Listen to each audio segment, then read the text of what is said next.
QJ nam je pripremio MTX, po meni, kao da se radi o jednom gradskom skuteru crossoveru ili jednom klasičnom skuteru. Trenutno mi je to nekako teško da definišem, ali zaista izgleda lepo.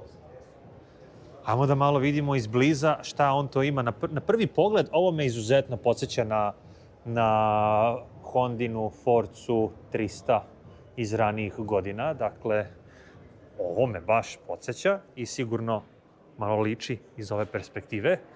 Veliki štitnik, vetrobran elektropodesivi, što je lepo. Grejač i ručica. Šipka stil upravljač. Široke ručice sa lepim detaljem. Kažu da je ekran 7 inča. Jeste. I ti to. Ajmo da sednemo na ovog lepotana. I ono što ja primećujem, a to je jako lepo, jako udobno, jako komfortno sedenje. Pogledajte ovo. Prave noge i ovo je taj neki za mene maksimalni opruženi moment. Dakle, lepe patosnice, odnosno potkosne ove podnice, rasterećujuće, udobno. Koja ovome se nisam nadao. Izuzetno mnogo mesta za jedan skuter ove klase, koji se na prvi pogled ne čini kao da je nešto ekstremno veliki.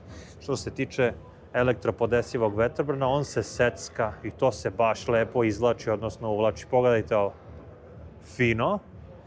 Grejač i ručica, opcija je tu i pretpostavljam da se ovde negde ulazi u meni. Dobro, ajde sada da ne idemo kroz sve te opcije. Dnevni režim, noćni režim, super. Dobro, keyless. Ajmo da vidimo šta imamo ovde. Jedna ladica, doduše nije mnogo velika, dovoljno mesta za telefon ili za novčanik. Ovde imamo USB, punjač, portić, super. Ono što mi se sviđa kod ovih upravljača koji su šipka stila, to je da se vrlo lako montira navigacija i to onda izgleda dobro.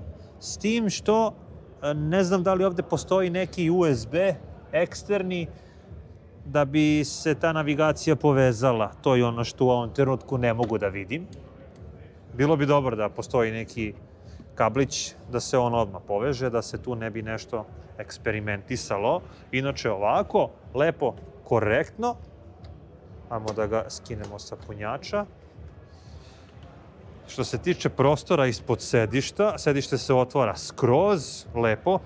Dobro, ono što je činjenica, a to je da ga karakteriše malo manji prtljažni prostor nego što se to na prvo oko vidi. Pretpostavljam da ovde može da stane jedna full face kaciga.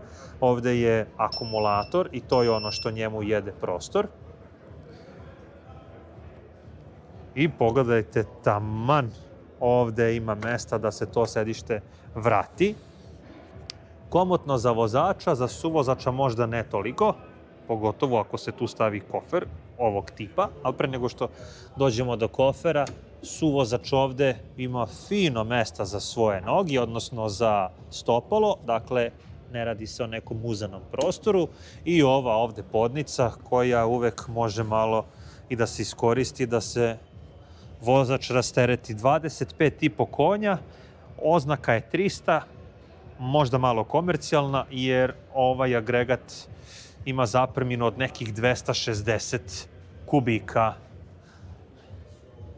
Dobro, lepo urađen auspuh, blatobran, resica, to je u principu to. I lepa završna obrada. Lepa završna obrada, glatko, fino, čvrsto, nije suvo. I to baš fino onako deluje. Pre nego što vidimo o čemu se tu radi, moram samo da se vratim. Hoću da vidim kako svetli. Ako se ne varam, upalio sam u sva 4. Ovo moje pozicija, lepo svetli, lepo se vidi. A ovo zadnje svetlo je prelepo. Mislim da je baš lepo ovaj stil. Ok, ukusi su različiti, meni se dopada, ali blješti, oslepeću. Sirena? Mip, mip. Dobro. Ugasimo to. Ne, recimo ono što je meni sad malo onako čudno, to je da ne cakće migavac. Dobro, šteta.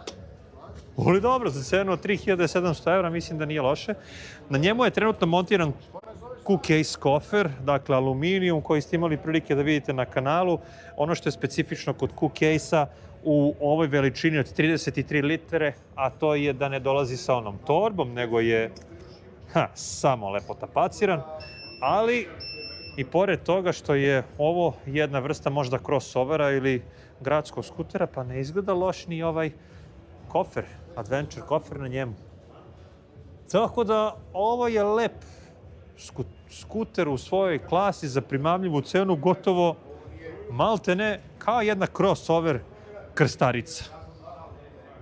Ali ovaj kofer, mislim da su ovo najbolji koferi na tržištu u adventure stilu. Q-Case, videli ste prezentaciju, aluminijum. Mislim da je ovaj od 33 ipak plastika.